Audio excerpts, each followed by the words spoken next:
Hello, hello, everybody. So, first things first, I gotta get the link out to the stream. Oh, yeah. Because apparently, people like to click on this. Oh, no.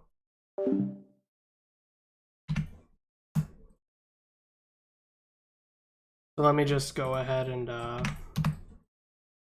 send these out to people. Because I'm a scummy dummy. I demand for people to watch. Oh, yeah. That's right. I'm that kind of slut. I love it when people watch. Give me all them views, baby. Give them all to me. So, Cathay finally got a trailer. They finally got released. Now, I was expecting this to happen with Warhammer 3. I'm expecting Nippon to be next, or as a DLC. I'm also expecting Ogre Kingdoms, Chaos Dwarves. I'm expecting just those factions, really. I'm not expecting anything too crazy. I'm expecting more minor factions to be created. Now, a little bit of backstory before we begin with the watching of Grand Cathay. I haven't seen it, but the thing with Cathay is that they are not the per se greatest faction in the world. They actually have very little lore about them. It's a lot like the Vampire Coast, where we know they exist. We know that they've had certain huge issues. Like Vampire Coast, we know almost destroyed a huge part of Lizardman society.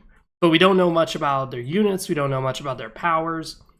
Total War Warhammer comes along and they create the faction. They created all these cool guns, all these cool models, for a faction that really doesn't exist. They exist in the lore, but they don't really exist personality-wise. They just don't have any codexes about them.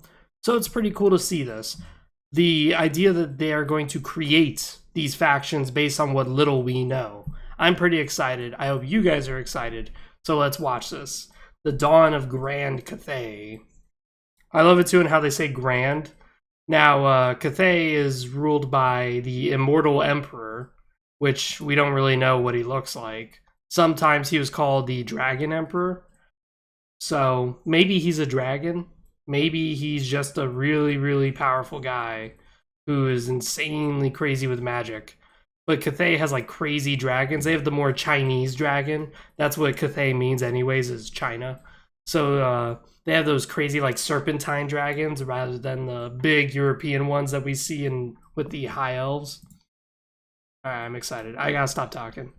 Let's watch this shit. Uses in-game footage. Okay, cool. Full screen this bitch. From the stars came the will to shape fate. Hurling Oh. Oh shit. Oh man, I love that. Oh my god. That looks really good. I like the city design. Oh, that's so cool looking. Sorry, I had to pause. That actually looks really beautiful. Oh my god, that looks so good. Oh my god, yes. Holy shit. Why is this in 360? Give me that 1080. That's the issue with live streaming sometimes, is that sometimes it decreases the video quality. But damn, that looks good right now. Like floating islands and shit. Oh my god, I'm excited. That looks better. Yeah. This has to move. This has to move. Because what we know about Cathay is that they have moving statues. They're a lot like the Chaos Dwarves. They have golems. Let's see this. Oh yeah, the mass production of weapons. Yep. Oh yeah. Oh, they have war blimps, like little balloons. That's what the dwarves should have, by the way, is these little war blimps, because in their navy, that's what they use. As like air support, they just drop bombs on ships. But I'm not sure what this is called. I know it's probably on my head, I just fucking forgot it. But this is all, again, CA creation. This is not in the lore, per se. Oh, man. This burden is mine to bear. offer guidance where it is most needed. Where's Mushu? Mushu better be in here. To demand sacrifice. Oh, baby. Oh, shit. I see they're fleshing out the air battles. Nice. Oh my god. Hold on a second, it's lagging. It's lagging. Because we're streaming at the same time. But damn, that looks good. They're like riding on like shields or some shit. Oh my god, I want to rewatch this. Like, look at that. They're like shooting cannons and stuff. Oh my god. Oh my god.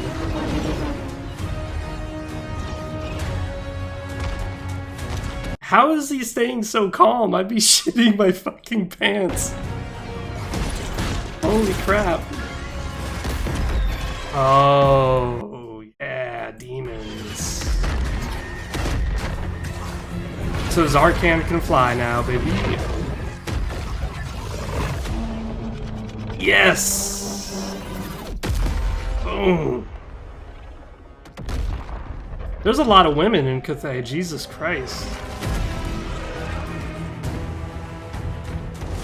Oh, yeah. Ruler of the northern provinces. Oh my god, those are pink horrors. Oh my god. Sentinel of the great. Yes, they do move. Yes. Yes. That's what I was waiting for. Oh shit. This is very Chinese. They did really good with detail. Oh shit. Boom, baby. Yeah. Oh, that's cool. Kind of weird, but it's cool.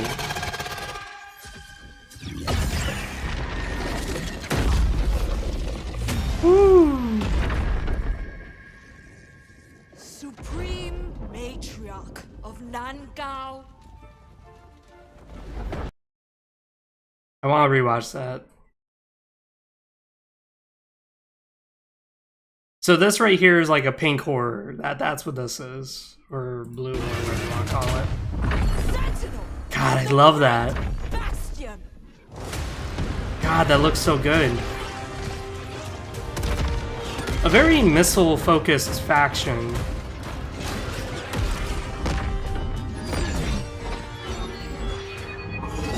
Boom! I love that.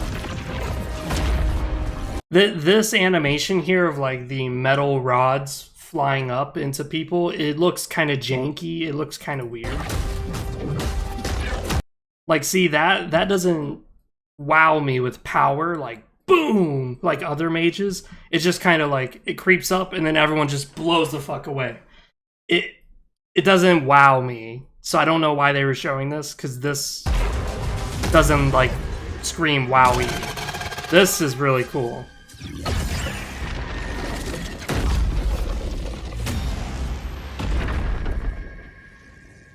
Supreme matriarch of Nangao.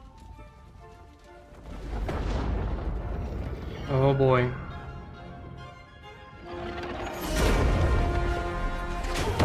Master.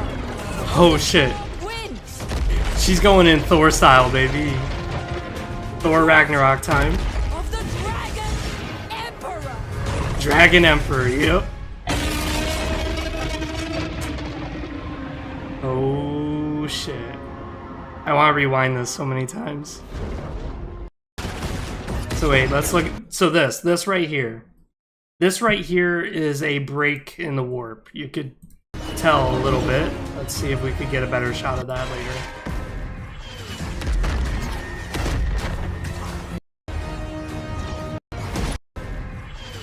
Fuck, I can't get a good shot of it.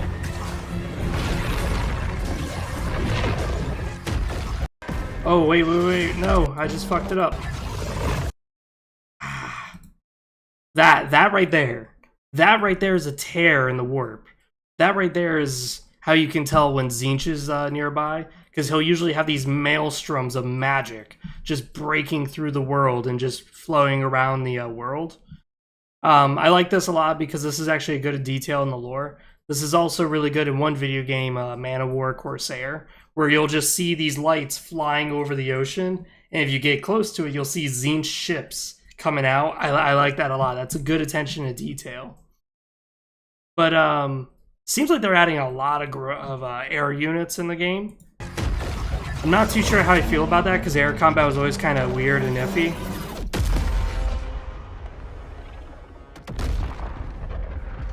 And we haven't seen too many ground forces.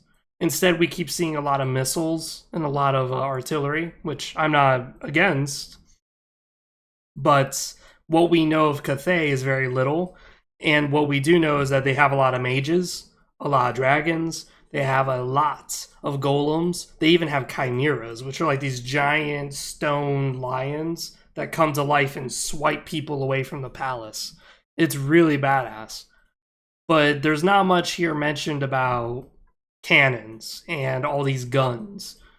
So I'm kind of a little iffy on that. This is, again, more creation, artistic license, rather than actual ground-breaking lore. For I am ruler of the northern provinces. I love how she turns into a dragon, too. That's really cool. Sentinel of the great bastion. God, I love that so much.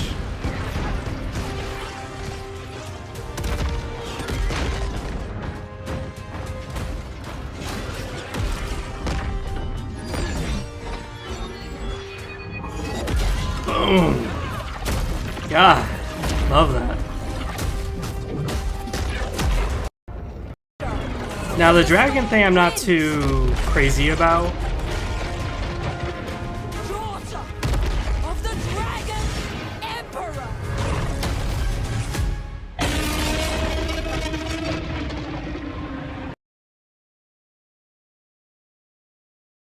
Yeah, the dragon thing I'm not too crazy about, just because it's cool that she turns into a dragon, but it's really like just kind of bland.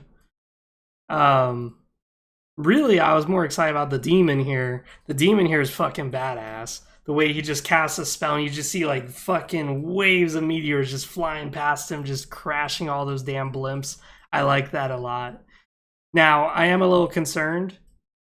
A little bit concerned about the demon stuff, because in the trailer we saw last time, not this one, it was the last trailer I looked at, the demons were being invaded by Kislev, and Kislev was actually making blood letters retreat. I hope to God they don't do that with the demons, where they retreat. They should be more like the undead, in the sense that if their morale's broken, they'll just start disintegrating. They should never be retreating. Now, I am a little curious, though, what's going to be the interesting seller point of each demon faction.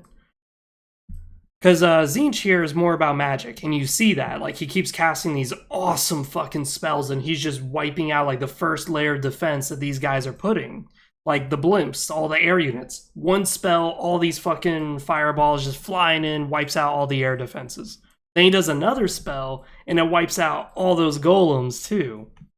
So I'm kind of curious how they're going to rework the magic for the Tzeentch faction. I'm very curious how they're going to do that. Because again, it is lore accurate. Like in the War of Vengeance book, there was one point where there was like 5 elven masters of magic who were floating high in the sky. And one of the Tzeentch demons, he just turns around, and with one glare, he turns all 5 of them into stone, and they just fall and die. They are powerful. They are not to be fucked with. At the same time, though, Slann mages are able to easily go toe-to-toe with these guys and actually banish them fairly easy. So it's going to be kind of one of those things where it's like, I'm not too lore nitpicky about this because it's a game, but however strong this guy is, the Slann mages need to be reworked to be just as powerful, if not greater. Because right now, that's the whole thing of the Lizardmen was, the Slanns are so incredibly powerful, they could just destroy cities with their mind. And this demon here is pretty much carrying his entire forces. Like, where was it? He does like one whole blast, and he just kills all the frontline shit. Yeah, here he goes. He's just gonna do one blast. There it is. Boom. Kills the entire front line. So I'm wondering how they're gonna do this with relation to the older factions, the factions they already have. I'm very, very curious because I would love to see this. These battles of magic between the elves, the lizardmen, the Tzeentch demons. That would be insane. It would be so scary for us mortals to be involved in those fights where you just see waves and waves of fireballs cascading from each side, and you just see vortexes of elemental magic being summoned. Like, it would be just amazing. I would love to see it. I would love, love, love to see it. The beginning here is really good. I hope this is them designing the map. Let's just auto this.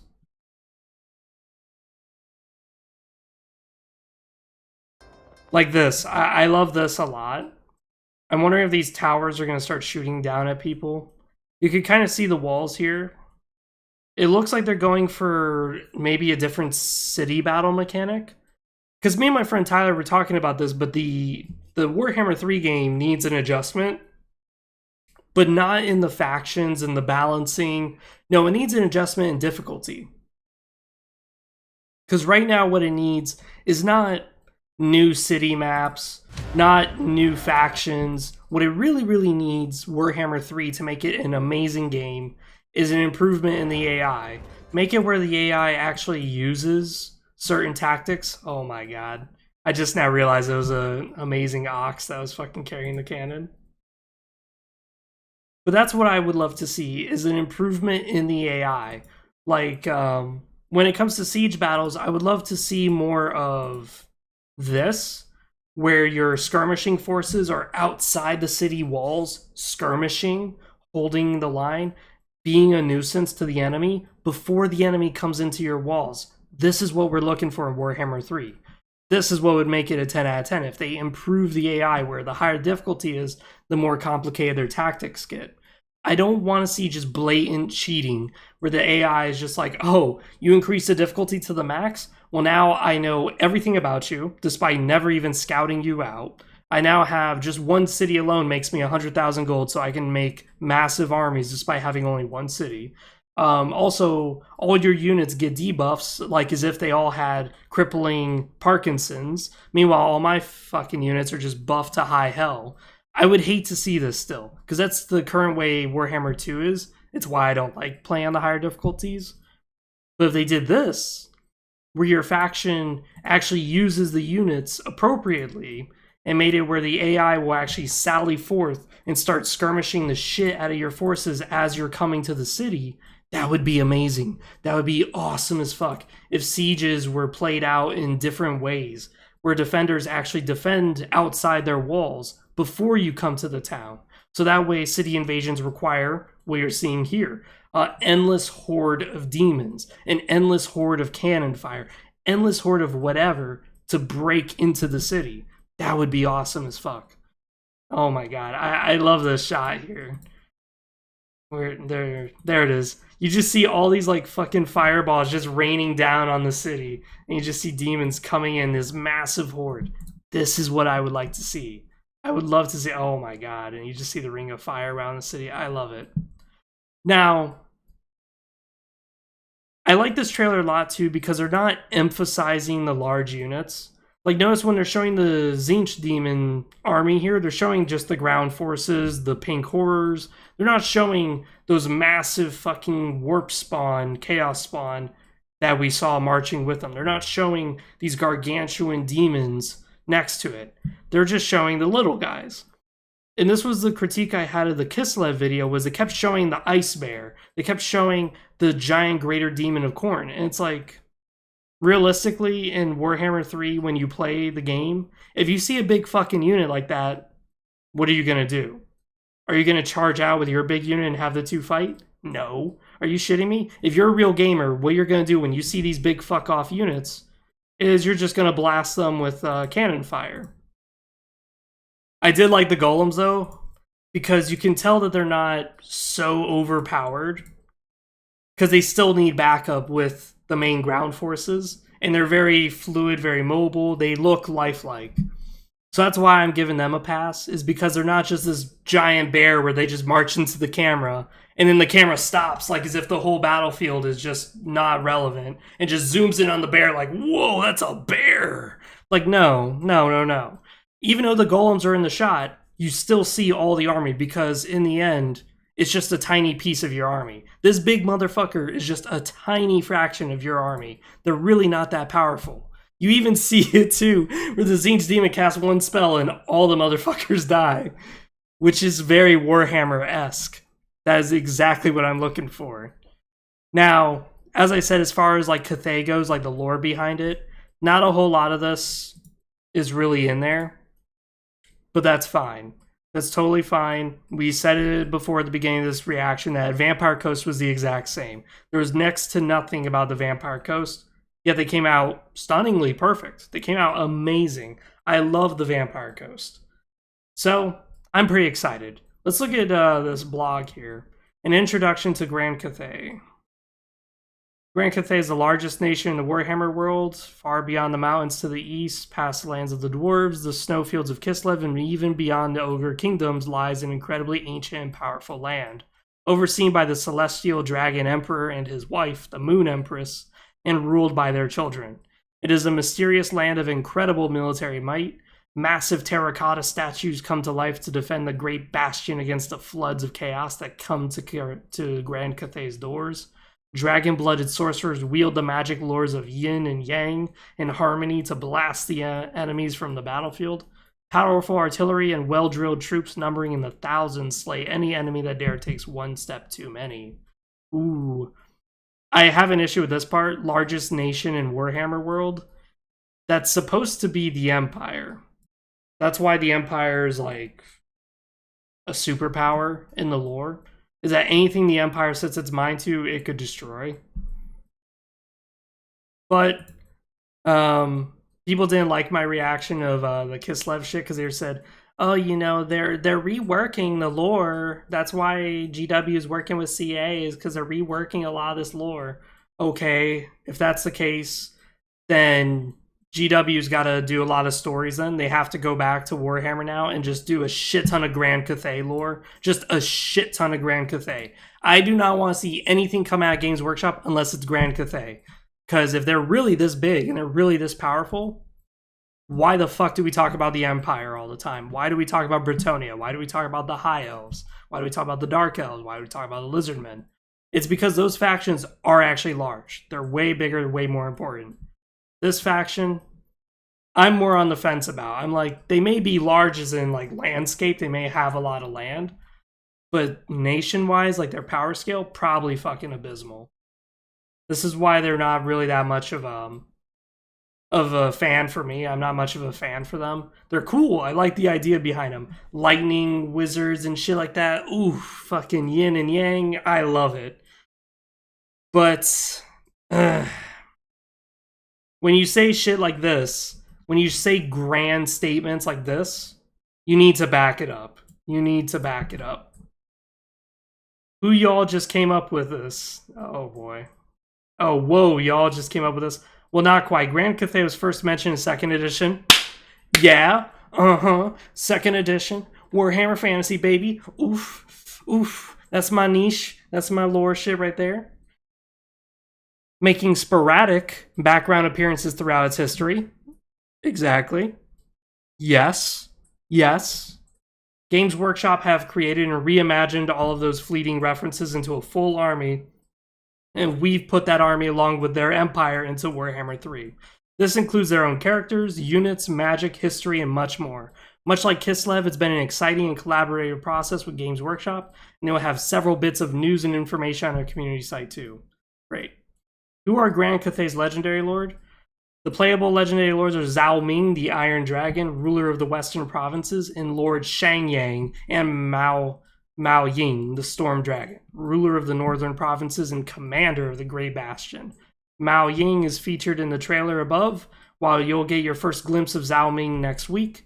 In addition, we'll have much more information about both as we continue to introduce this mighty nation and its heroes to the world. Hold on, dragons. The rulers of Cathay are immortal dragons who can take human form. As well as being extremely cool, this makes them incredibly powerful combatants, amazing sorcerers, and natural leaders. We'll dedicate a bit of time to that topic soon.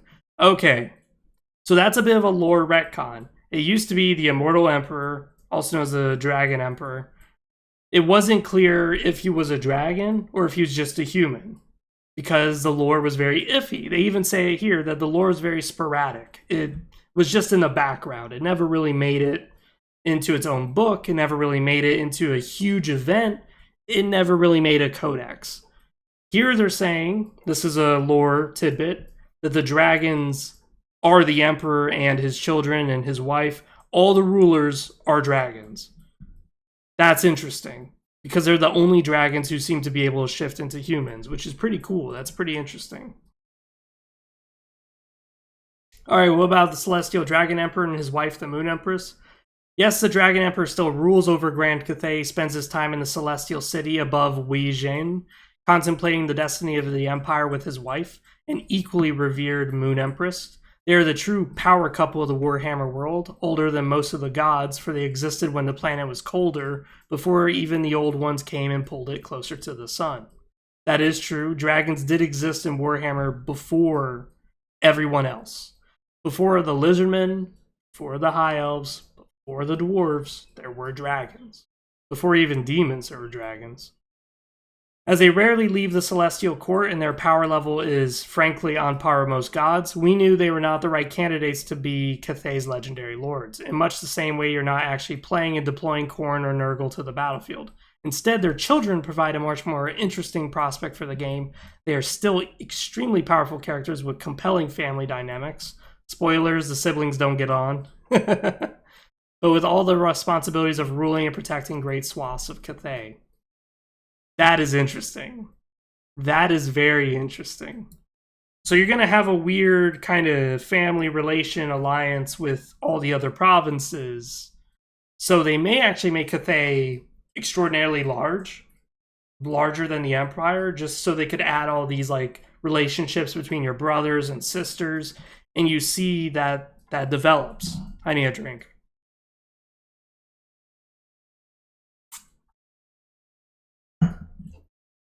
That's going to be interesting. I hope they add a lot of penalties. Like if you kill too many of your brothers and sisters, like permanently kill them, that eventually a Celestial Court will come down and just smite your ass. That would be funny as fuck. That would be awesome. How does Grand Cathay play? As an empire, a people, and on the battlefield, Grand Cathay is about harmony. They are a defensive-focused army, long-standing against the tides of darkness that crash against their great bastion over and over again across the centuries. That is true. Ranged and melee units receive buffs when in close proximity. Their power boosted as the yin and yang that runs through every inhabitant of the Empire works in concert. Ooh. This gives them incredible range firepower and a stalwart, hardy front line. They are slow-moving and easy to flank, but their flying machines, alchemists, and dragon sorcerers do much to make the army a formidable one. That is actually surprisingly lore accurate, except for the ranged unit part, because we didn't know about much of their ranged capabilities. As far as the lore goes, we just knew a lot about Cathay having a lot of spearmen, a lot of Chinese swords, you know, those very straight swords. I don't know what the fuck they're called. A lot of men using those swords, a lot of men using those spears, and then they're being supported by their amazing dragons and their amazing wizards as they hold the line against Chaos, Clan Eshin. Clan Eshin did try to attack them. They hold the line against many, many, many foes. And that's really been their whole thing, is that they just hold the line. And they never seem to fucking lose. On the campaign map, Grand Cathay must use the incredible wealth of the Ivory Road to fund their war effort and defenses of the Great Bastion, the invincible walled fortress that borders the Chaos Waste to the north. Defending it and launching assaults from it is a key part of their campaign and will make or break the fate of mortals. Ooh. Naturally, we'll have more information, a roster reveal, unit spotlights, and much more in the coming weeks. I am not reacting to that because I do not care. Ah, yeah, there it is. That straight sword that they use, yep. God. I like the design. What can I expect unit-wise? Melee infantry mostly wield spears and halberds. All the better to protect the ranged troops that form the most powerful force Cathay has to offer. They also favor spellcasters, with alchemists and astromancers having equal levels of power on the battlefield. They employ a number of flying units and can call upon the power of the terracotta sentinels if the situation warrants it. To back up their elite crossbowmen, artillery pieces, and war machines bring destruction to the battlefield.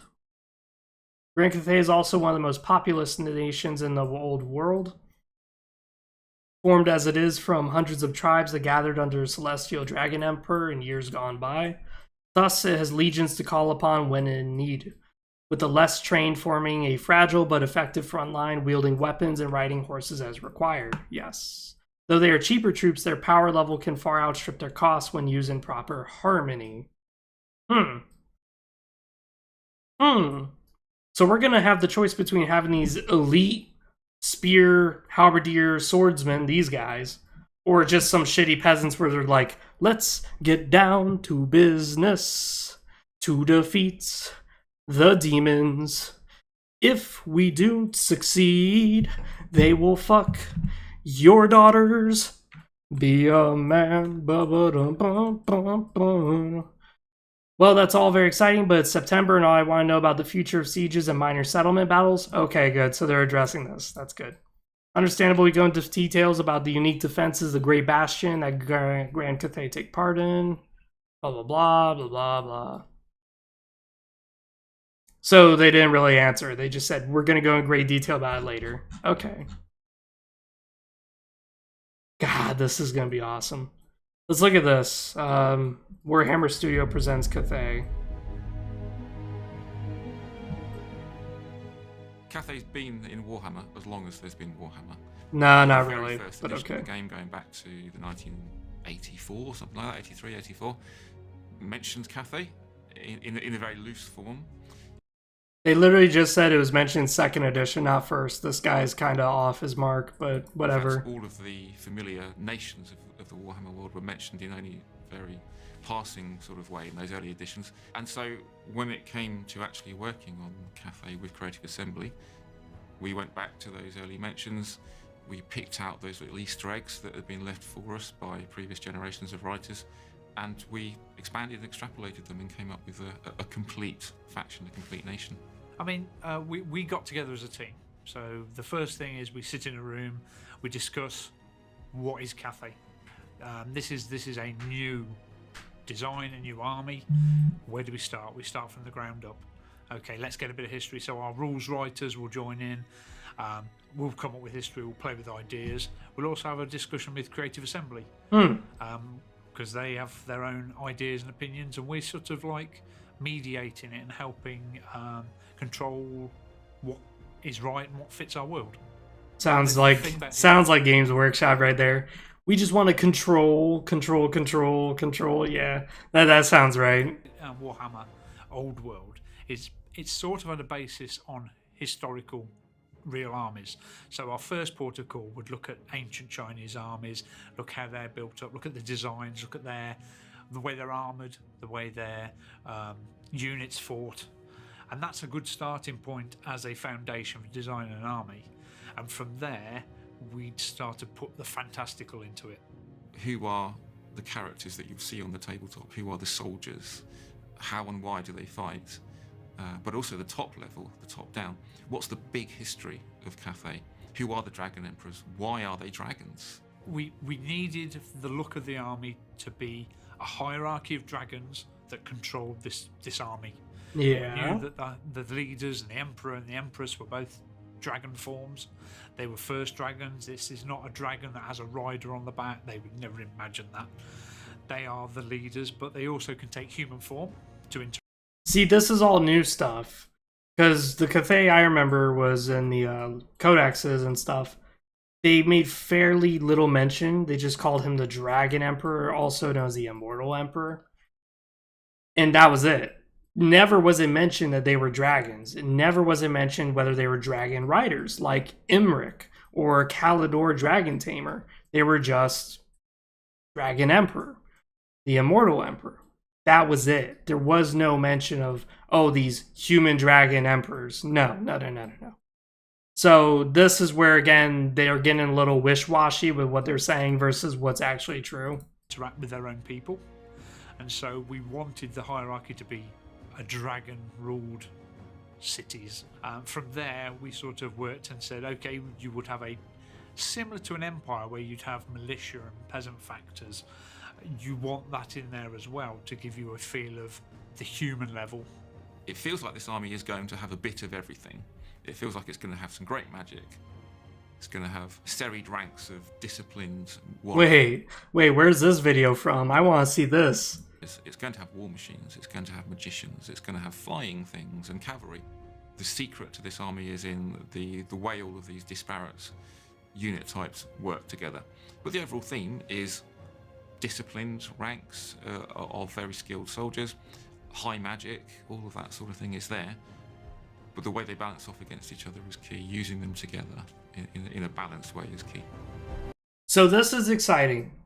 This is exciting for a few reasons. It seems like CA is trying to break away from the doom stacking like they've been doing in Warhammer 2 and Warhammer 1, where there was no real reason for me to have orc biggins and orc boys when I unlock black orcs.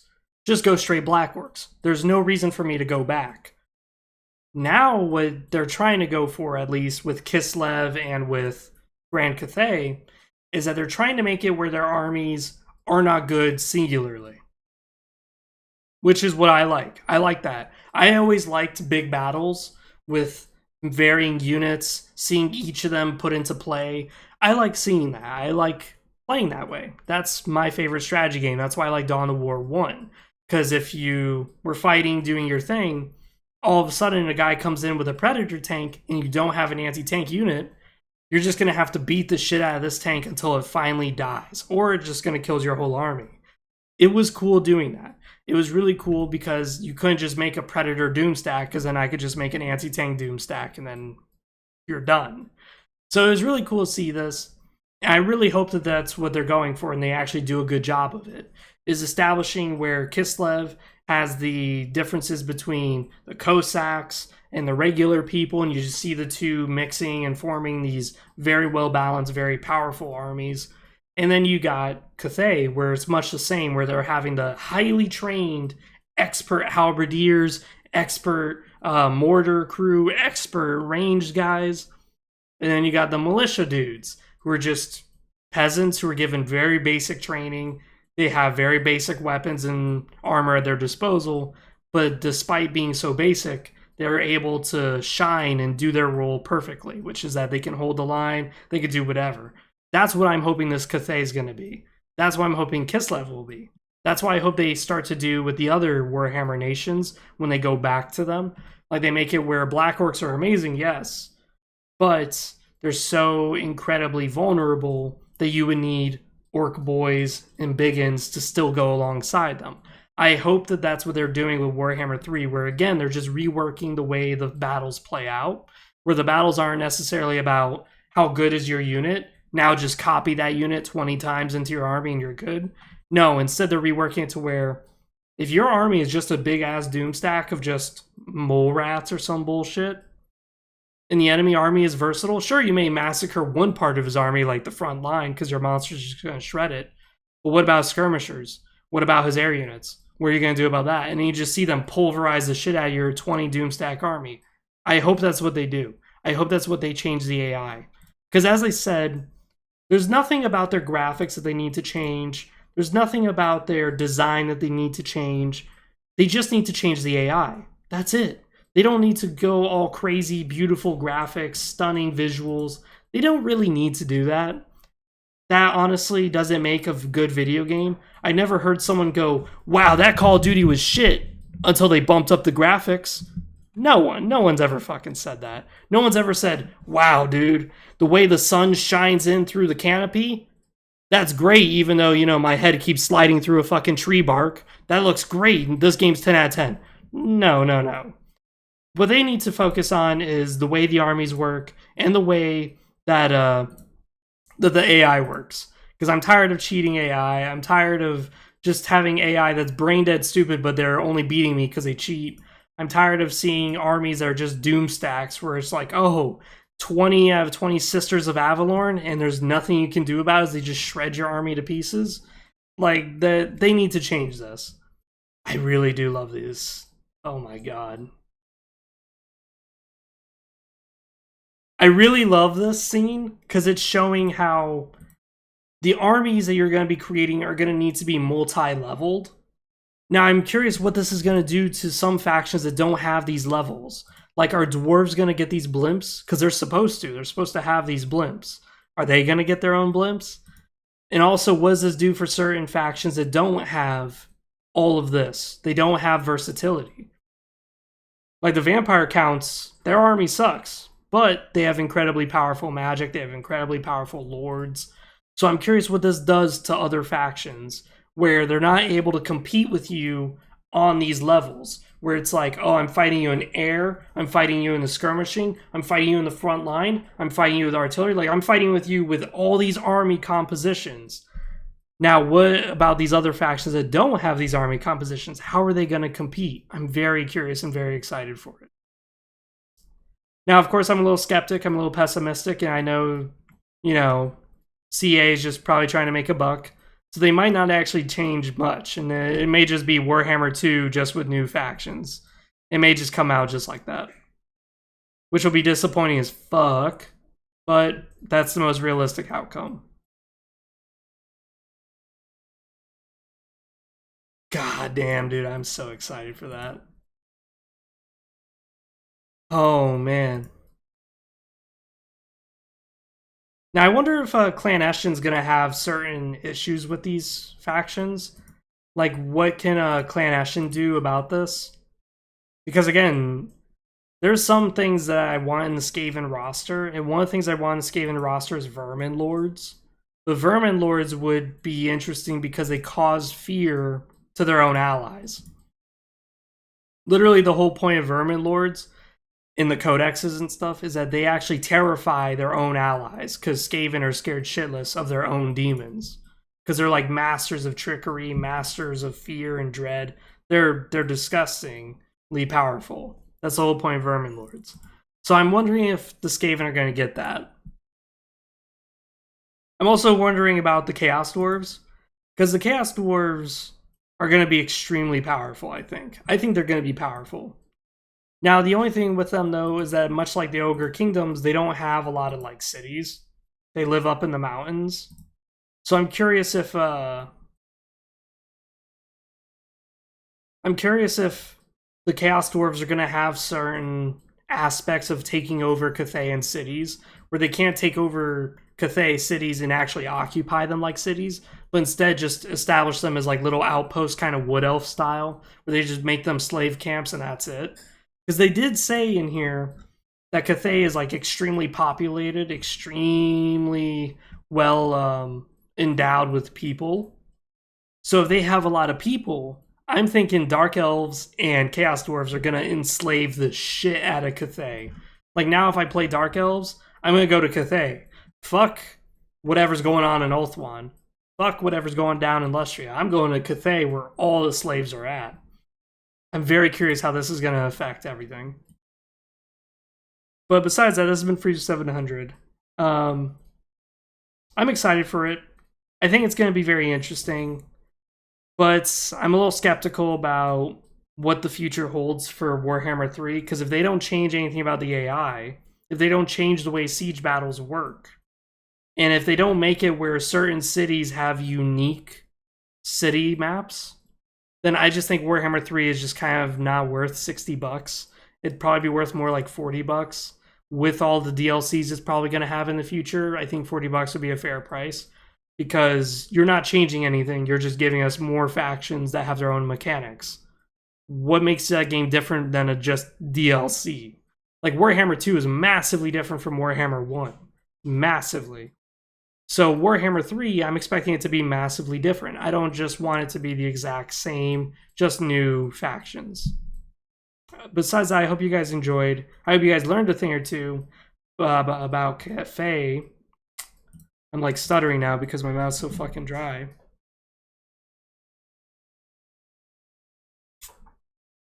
But I'm gonna log off now. I'm gonna end the stream here. And I'm going to go to the Warhammer store and tell them that they did a fantastic job of screwing up their own dialogue when they were saying things like, oh, you know, Cathay's always been a dragon emperor. We always knew. No, you haven't. No, you haven't. Besides that, this has been Free to 700. I'm out. See you guys.